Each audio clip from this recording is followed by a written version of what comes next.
ఎలక్షన్లలో గెలవడానికి మస్తు హామీలు ఇస్తారు. కానీ ఏదో ఒక సందర్భంలో కొన్ని సందర్భాల్లో కదా వాళ్ళకు ఒక ఎక్స్పీరియన్సే మోసపోతామని తెలిసినా కూడా ఎక్కడో ఒక చిన్న ఆశ ఇవ్వకపోతారా అనేది. ఆ ఆశతోటే జనరల్గా ఈ గెలుపు ఓటములను డిసైడ్ చేస్తారు ప్రజలు. మేనిఫెస్టో ఎవరైతే చాలా అందంగా ఇస్తారో వాళ్ళ వైపు మొగ్గు చూపడానికి ఎక్కువ అవకాశాలు ఉంటాయి. ఇప్పుడు ఉదాహరణకు తెలంగాణలోనే చూసుకుందాము. 2 టర్మ్ల పాటు అంటే 5-10 సంవత్సరాల పాటు బీఆర్ఎస్ ప్రభుత్వం ఇక్కడ పరిపాలన చేసింది తెలంగాణలో. సో వాళ్ళకి ఏంది 2 సంవత్సరాలు మొన్న ఇచ్చిన మేనిఫెస్టోలో అంత వాళ్ళకి ఆకర్షణీయంగా అనిపించలేదు. పెన్షన్ వచ్చేసరికి విడతల వారీగా 4,000 రూపాయలు పెన్షన్ ఇస్తామని చెప్పారు, కానీ విడతల వారీగా పెన్షన్ ఇస్తామని చెప్పారు.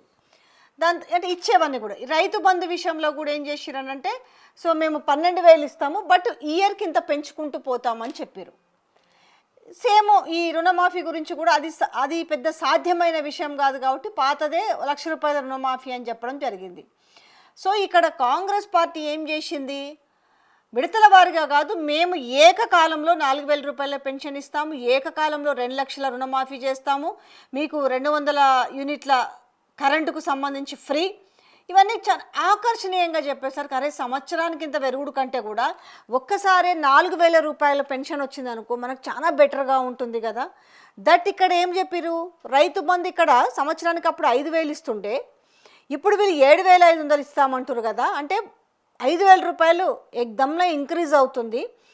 సంవత్సరానికి మనకి ఎన్ని ఎకరాలు ఉంటే అన్ని ఎకరాల పేరు మీద 5,000 వస్తుంది కదా ఎక్స్ట్రా. ఇది ఒక బాగా ఆశ కలిగించింది. దాని తర్వాత మహిళలకు ఇస్తాను 2,500 కావచ్చు, స్కూటీలు కావచ్చు. బాగా ఇంక అట్రాక్టివ్గా ఏముంది ఇక్కడ, ఏమైంది కళ్యాణ లక్ష్మి కంటిన్యూషన్ ఉంది ఆల్రెడీ బీఆర్ఎస్ దాంట్లో, ఇది కంటిన్యూషన్ చేస్తూ మేము అడిషనల్గా తులం బంగారం ఇస్తామని కూడా చెప్పారు. ఇంక ఎందుకు ఆశ ఉండదు చెప్పండి. ఇట్లనే బోల్తా పడ్డారు. ఈ బోల్తా పడ్డ విషయంలో ఇప్పుడు ఇక్కడ ఇంతకుముందు మీకు రేషన్ కార్డ్స్ గురించి చెప్పినా కదా, రేషన్ కార్డులు ఏ సాకులు చెప్పి ఇప్పుడు రేషన్ కార్డుని రద్దు చేస్తున్నారు అనేసి. అలాగే ఫ్రీ కరెంట్ విషయంలో కూడా చాలా తెలివిగా ప్లాన్ చేసి పోనీ టోటల్గా స్కీమ్ అంతా రద్దు చేస్తారా అంటే అట్లా చేయరు. మళ్ళా కొంతమందికి ఇచ్చి మిగతా కొంతమందిని లోపల నొక్కేస్తూ అంటే మీన్స్ రద్దు చేసేస్తారు. ఇవ్వలేరు కాబట్టి మొత్తం ఏ కాడికి ఆ కాడికి రద్దు చేసిరనుకో ప్రజల నుంచి తీవ్ర వ్యతిరేకత వస్తుందన్న భయంతో కొంతమందికి ఇచ్చుకుంటూ కొంతమందికి ఎట్లా లాగేసుకుంటారు అనేది మీకు చెప్తా. ఇప్పుడు ఫ్రీ కరెంట్ ఉంది. ఫ్రీ కరెంట్ విషయంలో కూడా నిజంగా చెప్పాలంటే ఫ్రీ కరెంటు బంద్ రద్దని చెప్పాలి. కానీ అలా అనకుండా ఏం చేస్తారంటే ఇంతమందికి మనం ఎందుకు ఇవ్వాలి. ఇప్పుడు సపోజ్ 200 లోపు కరెంటు బిల్లు వస్తే యూనిట్లో ఎవరికైతే కాలుతుందో వాళ్ళకి ఫ్రీ కరెంటు. ఇప్పుడు ఏమైంది, స్టార్టింగ్లో 200 దాటినాక కూడా సపోజ్ 300 యూనిట్లు పవర్ మనం వాడుకున్నాం అనుకోండి, కన్జ్యూమ్ చేసినాం అనుకోండి, ఈ 200 యూనిట్ల వరకు డబ్బులు కట్టుకోకుండా రిమైనింగ్ 100 యూనిట్లకు పైన వచ్చిన 50 యూనిట్లకు ఇట్లా ఆ బిల్ని వేసి డబ్బులు తీసుకునేవాళ్ళు. ఇప్పుడు ఏం చేసిరంటే ఎవరికైతే 200 యూనిట్లు దాటి 201 యూనిట్ రీడింగ్ వచ్చినా కూడా వాళ్ళ ఆ స్కీమ్కి ఇంకా కథం దూరం.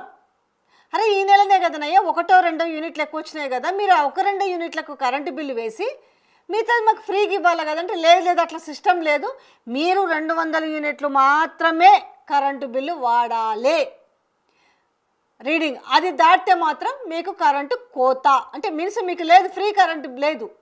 ఇది ఎంత దారుణం చెప్పండి. ఎవరైనా ఇట్లా జరుగుతుందని ఊహిస్తారా?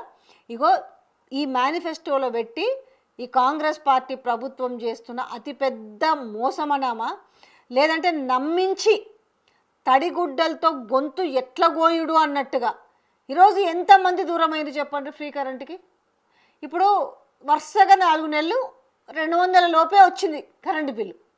ఒక నెల బై మిస్టేక్ ఏదన్నా జరిగి ఇంకొక మిస్టేక్ కూడా జరుగుతుందంట. కావాల్సుకొని వీళ్ళు రీడింగ్ తీసేటప్పుడు కూడా వాళ్ళని ఈ ఫ్రీ కరెంటు పథకానికి దూరం చేయడం కోసము బిల్లులు జంపింగ్ బిల్స్ కూడా వేస్తురట. ఎంత దారుణం కదా. అంటే పేరుకి ఇచ్చినట్టే ఇచ్చి ఎట్లా లాక్కునుడు అంటే గొప్పగా మనం సభలు సమావేశాలు ఇక పక్క రాష్ట్రాలు ఇప్పుడు 5 రాష్ట్రాల ఎలక్షన్లకు పోయిరు కదా. ఇప్పుడు ఆ కేరళ పోయిండు ముఖ్యమంత్రి రేవంత్ రెడ్డి, అస్సాం ఒకరు పోయిరు, తర్వాత ఉన్నారు కదా వివిధ రాష్ట్రాలకు పోతున్న వాళ్ళు ఊకదంపుడు ఉపన్యాసాలు ఇస్తలేరు. మేము తెలంగాణలో పీకినాము కట్టలు కట్టినాము, సో ఇప్పుడు మీకు కూడా ఇది చేస్తామని చెప్పేసి ఆడ నమ్మిస్తురు చూడు. ఈడ ఆల్రెడీ ఏ రకంగా బండేసిరు నెత్తిన, ఏ రకంగా తడిగొడ్డలతోటి గొంతులు కోసిరు అనే విషయం ఇక్కడ అందరికీ తెలుసు. కానీ ఎవరికి తెలియదు అనుకొని ఆడ ఎవరికి తెలుస్తుందిలే అనుకొని ఆడ పోయి ఊకదంపుడు ఉపన్యాసాలు చెప్తున్నారు. మేము ఫ్రీ కరెంట్ ఇచ్చినాం, ఫ్రీ బస్ ఇచ్చినాం, సన్న బియ్యం ఇస్తున్నాం, తర్వాత మేము అందరికీ రుణమాఫీ చేసినాం, మేము రైతు భరోసా ఇస్తున్నాం. ఇలా ఎన్ని లోసుగులు ఉన్నాయో ఎన్ని లోటుపాట్లు ఉన్నాయో తీసుకునేటోళ్ళకి తెలుసు, ఆ ఇచ్చేటోళ్ళకి కూడా మహా తెలుసు. కానీ వాళ్ళ మనసు ఒప్పుకోవట్లేదు, పచ్చి అబద్ధాలు చెప్తున్నారు. వీళ్ళ ఫ్రీ కరెంటు విషయంలో కూడా పూర్తిగా దీన్ని బంద్ పెడితే ప్రజలు రాళ్లతో కొడతారని చెప్పేసి ఏ రకంగా దీన్ని కట్ చేయాలని చెప్పి దొంగ బిల్ అంటే జంపింగ్ బిల్స్ ఏం చేస్తారు. ఇప్పుడు రీడింగ్ చూసిన తందే మనమేం అక్కడ కూర్చొని 1, 2 మనం లెక్కేసుకోం కదా. సో 2 ఉన్నాయి ఇందులో సమస్యలు. ఒకటి వచ్చేసి మీ కనుక ఏదన్నా నెలలో 201 యూనిట్ వచ్చినా కూడా మిమ్మల్ని ఆ సంక్షేమ పథకానికి దూరం చేస్తున్నారు.